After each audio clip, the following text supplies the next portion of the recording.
Hi there, boys and girls. It's Mrs. Thompson. Are you ready to read the Bible? I sure am. The last time we read together, I told you it was going to be our last story about Moses, and I was wrong. Moses has more things that he needed to say to the children of Israel before he dies.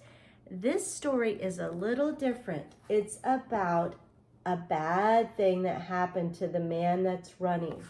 Listen to the story, then we'll read the Bible, and I'll have some questions to ask you afterwards. This man is running fast. Do you see the other man running after him with a big knife? The first man is running into the city. He was chopping some wood with an axe and had an accident. His axe hit a man who was standing near, and the man died. Then he started running away to this city, and the other man chased him. You can see that he is all tired out. But now he comes to the city, and the other man cannot hurt him here. God made this city so that people could run there and be safe. Now he is safe. Let's read in Numbers chapter 35, a few verses. Mrs. Thompson's going to explain a little bit as we read along. Numbers chapter 35, starting in verse 9.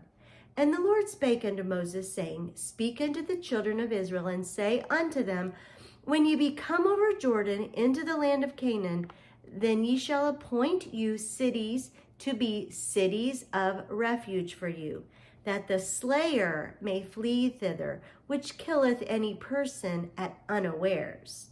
And they shall be unto you cities for refuge from the avenger, that the manslayer die not until he stand before the congregation. Here's the avenger. Here's the manslayer, the person who accidentally killed someone. These 6 cities shall be a refuge, both for the children of Israel, and for the stranger, and for the sojourner among them, that every one that killeth any person unawares may flee thither. And if he smite him with an instrument of iron, so that he die, he is a murderer. The murderer shall surely be put to death. So there's a difference between an accidental killing and a murder.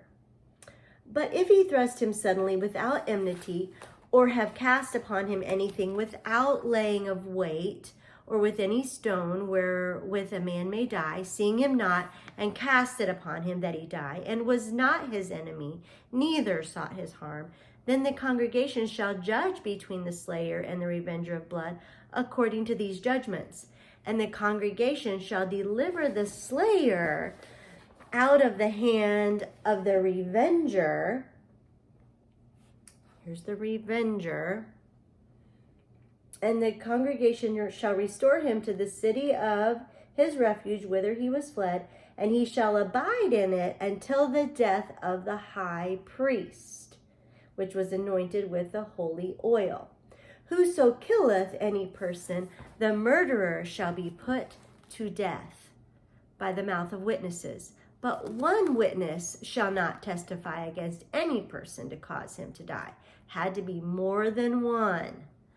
Moreover, ye shall take no satisfaction for the life of a murderer which is guilty of death, but he shall be surely put to death. We should not be happy when anyone has done this and has to be put to death. And ye shall take no satisfaction for him that is fled to the city of his refuge, that he should come again to dwell in the land until the death of the priest. They need to go to that safe place and stay there as long as God says. So ye shall not pollute the land wherein ye are, for blood it defileth the land, and the land cannot be cleansed of the blood that is shed therein, but by the blood of him that shed it. Now, boys and girls, I know these are some hard things to talk about, and we don't always understand why God sets up the rules that he does, but we know this: we can trust the Bible. The men who made the laws for the United States of America, they believed the Bible, that it was from God and that it had the best rules in it, the best laws, the laws that would make people live happily and live peacefully.